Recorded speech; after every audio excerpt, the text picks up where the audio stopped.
بسم الله الرحمن الرحيم habeen wanaagsan daabadayaal ku soo dhawaada warka habeenay TV garsaalo qodobada ugu waaweyn adaca warkeena ku daaban doontaan waxa ka mid noqonaya Ra'iisul Wasaare Roble oo sheegay in xukuumaddiisu ay si wada jir ah ugu shaqeynayso sugidda amniga xilliga doorashada xildhibaanada golaha shacabka oo meel mariyay golaha wasiirada cusub ee Soomaaliya dhanka kale Ra'iisul Wasaare Roble oo soo bandhigay qorshaha xukuumaddiisu ay ku shaqeyn doonto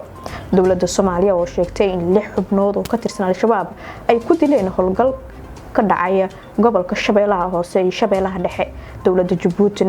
waxay muddo kooban xayiraad ku soo rogtay socodka xuduudaha COVID-19 dartiis faahfaahinno waxay ka soo baxayaan nin hubeysan oo lagu dilay degmada Kaaraan ee gobolka Banaadir akhbaraadka caalamka aad warkeena ku daawan doontaan waxa ka mid noqon doona coronavirus oo ku soo laba kacleeyay dalka Iran intaas daawateen waxay hayeen khudbadii ugu waaweynaa caawa warka habeenimo ee TV Garisaala markana ku soo dhawaada isagoo intaasi ka faahfaahsan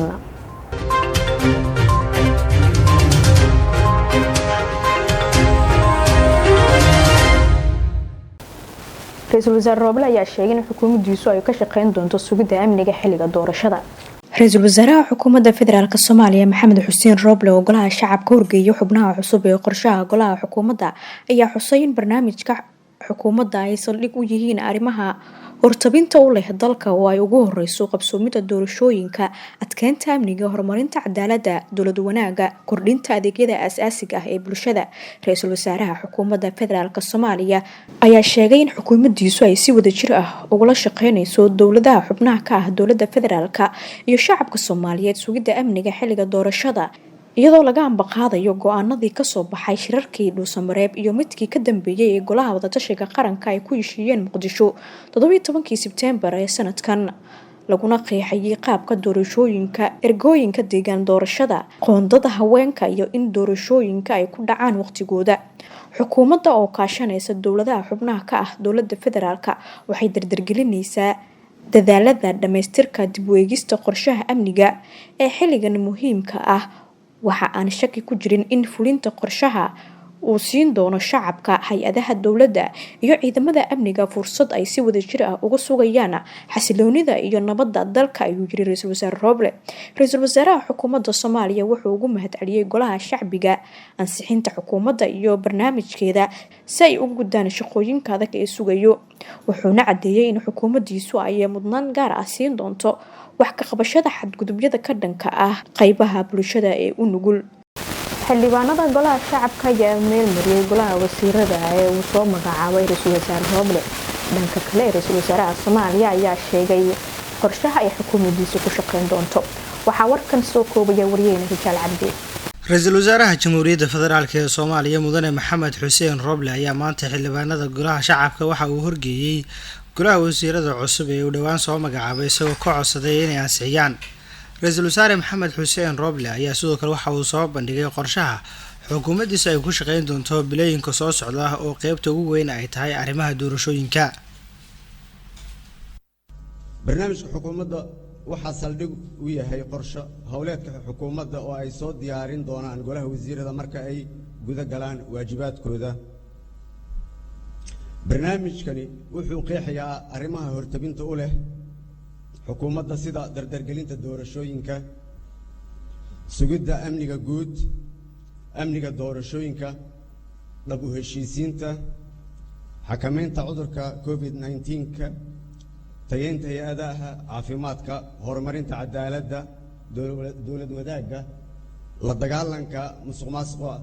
kobcinta dhaqaalaha kordhinta adeegga bulshada iyo xuquuqul insaanka gaar ahaan xuquuqda dumarka iyo carruurta iyadoo laga ambaqaadayo go'aanadii hordhaca ahaa ee lagu soo gaaray shirarkii Dhuusamareeb 1, 2 iyo 3 laguna soo gunaanuday magaalada Muqdisho 17 Sebtembar 2020 ayaa golaha wadatashiga qaranka ku heshiiyeen mabaadi'da guud ee doorashooyinka dalka sidaa awgeed xukuumadda ayadoo la kaashanaysa dowladaha xubnaha ka ah dowladda federaalka waxay dardargelinaysaa dadaalada dhameystirka dib u eegista qorshaha amniga ee xilliga wada guurka waxa aana shaki ku jirin in fulinta qorshahan uu siin doono fursad shacabka Soomaaliyeed hay'adaha dowladda ciidamada amniga ay noqdaan kuwa si wada jir ah u suga xasiloonida nabadda dalka. xukuumaddaydu waxay mudnaan gaar ah siinaysaa wax ka qabashada xadgudubyada loo geysto carruurta iyo dumarka oo aan dhowr jeer ku celceliyey. xildhibaanada baarlamaanka Soomaaliya ayaa cod aqlabiyad leh ku ansixiyay xukuumadda cusub ee uu soo dhisay Ra'iisul Wasaare Maxamed Xuseen Roble. 188 xildhibaan ayaa soo xaadiray kulanka, dhammaantood waa ay wada ansixiyeen, ma jira cid ka aamustay iyo sidoo kale cid diiday midna, sida uu ku dhawaaqay gudoomiyaha golaha shacabka Maxamed Mursal Sheekh Cabdiraxmaan. kalsoonisiinta xukuumadda iyo barnaamijkeeda wax diiday ma laha, wax ka aamusay ma lahan, waxaa ogol u codeeyay 188 xildhibaan, sidaas ayay sax ku tahay. gudoomiyaha baarlamaanka Soomaaliya mudane Maxamed Mursal Sheekh Cabdiraxmaan ayaa sidoo kale sheegay in howlaha baarlamaanka uu sii socon doono tan iyo inta arrimaha doorashooyinka ay ka bilaabanayaan, isagoo sheegay in 6 bishan ay ahayd in la soo xiro kala fadhiga, laakiin hadda ay shaqada sii wadi doonaan si loo dhameystiro howlaha xukuumaddu ay qayb ka tahay dardargelinta arrimaha doorashooyinka. sida uu xeerinayo qodobka 66 ee dastuurka ku-meel gaarka ah, golaha shacabka ee federaalka ahi waa in sanad kasta yeeshaa 2 kala fadhi oo caadi ah oo ugu yaraan midkiiba 4 bilood soconaya, waa ugu yaraan. sidoo kale qodobka 22aad faqradiisa 5aad ee xeeroosaadka golaha shacabka oo xeerinaya isagana fadhiyada ama kal fadhiyada waxa ay soconayaan ilaa laga dhameynayo ajandaha horyaalla iyo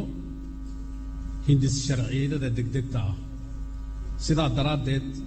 waa la socotaan kal fadhigii 7aad wuxuu furmay 6dii bishii 6aad uu furmay, waxay ahayd inuu xirmo 6da bisha Oktoobar. shaqooyinka noo yaalla awgeed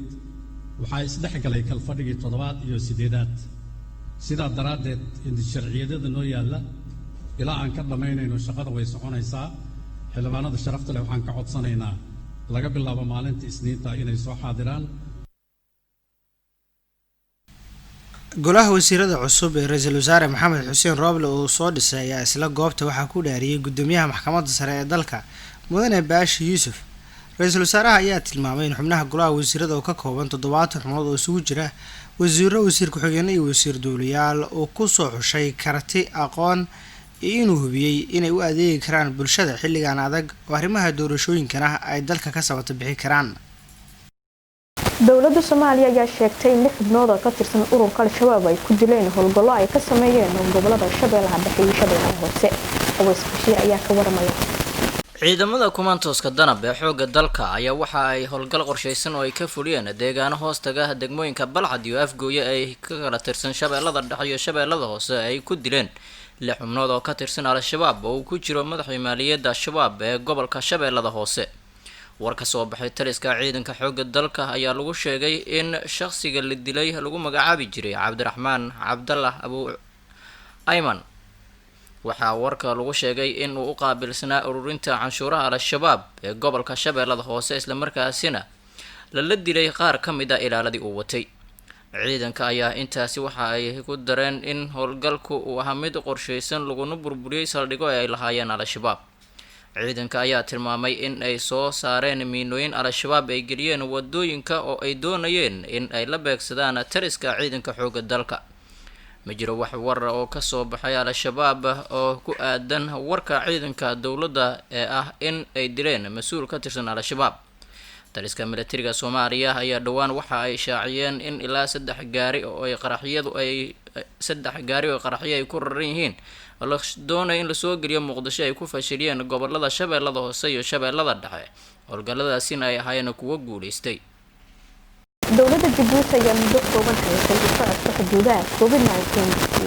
dalka Djibouti waxaa ka dhaqan galay amar lagu joojinayo isu socodka xuduudaha muddo 15 cisho ah si loo xakameeyo fayraska corona oo kiisas hor leh laga diiwaan galiyay wadankaasi. xukuumadda ayaa sheegtay in ujeedku ay ka leedahay uu yahay ogaanshaha halka kasoo laba kacleeyay xanuunka COVID-19 oo kiisas cusub laga diiwaan galiyay qaybo ka mid ah Djibouti. Muumin Axmed Sheekh, wasiirka arrimaha gudaha Djibouti, ayaa shacabka ugu baaqay in ay ku adkeystaan muddo 15 cisho ah ee laga joojiyay isu socodka xuduudaha. Muumin ayaa sheegay in muddadaasi kooban lagu qiimeynayo xawaaraha cudurkan maadaama ay kala garan laayihiin in sababta kordhinaysa ay tahay isu gudubka dadka iyo in xanuunkan uu weli gudaha ku dambeeyo.